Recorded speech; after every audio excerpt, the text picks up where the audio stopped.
Oke, lanjut ke subbab berikutnya nih, yang paling penting di bab analitik ini yaitu tentang penarikan kesimpulan. Nah, ada beberapa sebenarnya cara untuk menarikan kesimpulan. Itu tergantung soalnya juga dan tergantung kekreatifan kita untuk mengerjakan soalnya. Nah, tapi yang paling sering di sini tuh sebenarnya adalah ada yang dengan tabel gitu ya. Ada yang dengan panah-panah biasa aja. Panah atau simbol-simbol lagi gitu ya. Nah, kita lihat aja deh kayak gimana ya.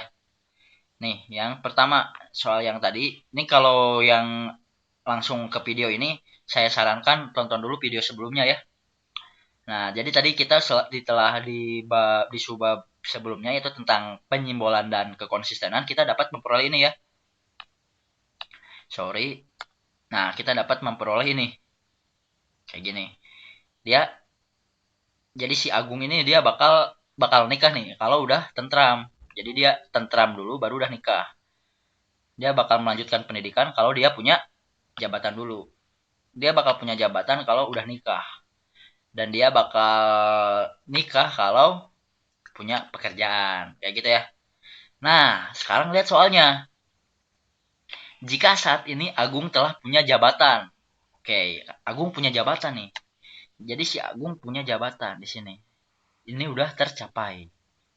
Wow, mantap ya, dia udah punya jabatan. Maka keinginan yang telah tercapai adalah apa? Nah, karena Agung udah punya jabatan, berarti artinya dia udah melalui ini, dia udah melalui pernikahan. Berarti Agung ini udah nikah. Nah, kalau udah nikah, berarti Agung yang ini dong. Kalau udah nikah berarti dia Agung punya pekerjaan dan Agung juga sudah tentram. Sudah tentram.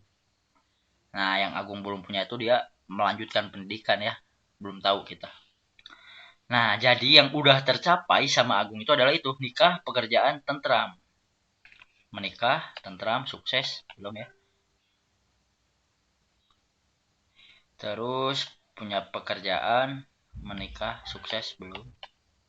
Tentram, punya pekerjaan, melanjutkan pendidikan, belum ya. Tentram, punya pekerjaan, menikah. Nah, D. Nah, lihat dari simbol-simbol ini, dari simbol-simbol panah ini, kita udah berhasil mengisi soal ini, soal analitik ini. Yang nomor satu. Gampang kan ya? Jadi yang paling penting itu adalah sebenarnya dari penyimbolannya. Dan habis dari penyimbolan, kalau udah rapih nih penyimbolan dan ininya, ini analisisnya udah rapih nih kalau kita udah kayak gini. Kita udah enak nih. Ya kita narik kesimpulannya tinggal gampang kan. Tinggal, oh dia udah punya jabatan nih. Tinggal lihat aja pertanyaannya apa. Kayak gitu ya. Nah, lanjut ke soal berikutnya nih. Nah, tadi kita memakai bab satu ini tentang penyimbolan dan kekonsistenan. Udah kan ya kayak gini ya kita dapat. Nah, kalau ada dua kayak gini, ini enaknya kita pakai tabel. Jadi gini tabelnya. Ini adalah tabel orang-orang yang suka. Ini adalah tabel acara-acara yang disukai anak Indonesia gitu ya. Ini adalah acara-acara yang paling mendidik gitu ya. Kita urutin nih. Yang ini yang paling paling bagus di sini. Yang di sini paling jelek.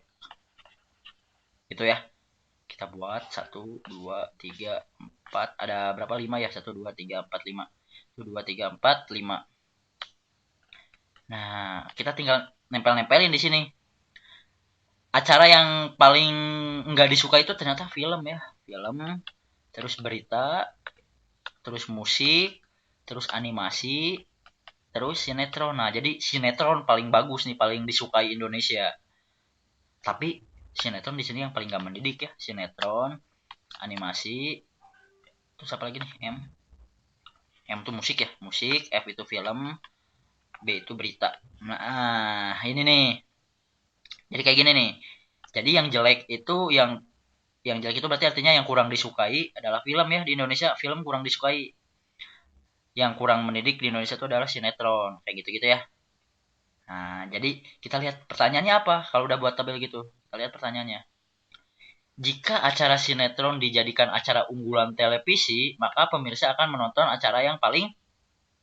Nih, kalau sinetron ini jadikan acara ini berarti, oh sinetron itu adalah kalau dijadikan acara unggulan ya bagus berarti dia karena di paling disukai tapi paling kurang mendidik. Mendidik walaupun kurang disukai, kebalik ya. Harusnya sangat disukai tapi nggak mendidik. Kurang mendidik dan paling tidak disukai, ini salah juga. Mendidik dan juga paling disukai, salah. Kurang mendidik walaupun paling disukai. Nah, ini yang deh. Enak kan kalau kita udah tabelin kayak gini. Jadi kita narik kesimpulan dari soal ini juga gampang. Kalau ya intinya kalau kita bagus menganalisisnya, kita bagus menyimpulkan, bikin tabel, bikin petunjuk dan lain-lain, maka penarikan kesimpulan tuh bakal gampang banget. Gitu ya, kayak gini nih. Gampang banget kayak gitu. Jadi hal yang paling utama nih untuk ngerjain soal analitik itu kalian jangan takut dengan wacana yang sangat panjang gitu. Ini kan panjang banget nih ya kalau dilihat, aduh capek banget nih, udah lewat. Nah, jangan dulu apa ya kalau bahasa Sundanya tuh, eleh sampai meh dipacok gitu ya. Jadi takut sebelum dipatok ular gitu. Lawan dulu aja nih walaupun panjang kayak gini, baca aja baca. Bacanya per kalimat, baca ini. Udah baca ini, satu kalimat ini, terus buatlah simbolnya. Simbolnya apa? Baca lagi, simbolnya apa, dan seterusnya dan seterusnya. Kalau udah disimbolin kayak gini semua, baru kita olah. Wah, ini agak enak nih, kurang enak nih. Kita olah jadi tabel misalnya kayak gini. Dan terus lihat pertanyaannya apa. Pertanyaannya apa? Oh, katanya yang diunggulkan. Jika sinetron, berarti kita fokus ke S. Oh, sinetron itu ada di sini, di sini. Nah, jadi kayak gitu ya cara mengerjakan analitik ya. Intinya, jangan takut lihat wacana yang panjang. Semua simbolkan, semua ya, jangan ada yang kelewat. Nah, itu juga penting. Jangan ada yang kelewat, semua simbolkan. Semua kalimatnya. Nah, kalau dari tapi yang penting-penting aja, jangan sampai yang hal-hal yang nggak penting kalian simbolkan. Hal-hal yang penting aja kita simbolkan. Dan abis itu, ya mungkin paling penting adalah banyak latihan sih. Makanya nanti di Cerebrum banyak banget soal latihan analitik ya. Itu buat kalian ngebiasain gimana membaca suatu wacana, gimana menyimbolkannya, ngebiasain kalian menarik kesimpulan yang benar gitu ya dari sebuah wacana. Nah, jadi abis lihat materi ini, silakan latihan soalnya. Latihan soal tentang analitik ada di web ya, coba cek aja. Banyak banget, ada seratusan lebih, ada ratusan ya. Kayak gitu ya. Oke, jadi selamat belajar dan sukses terus.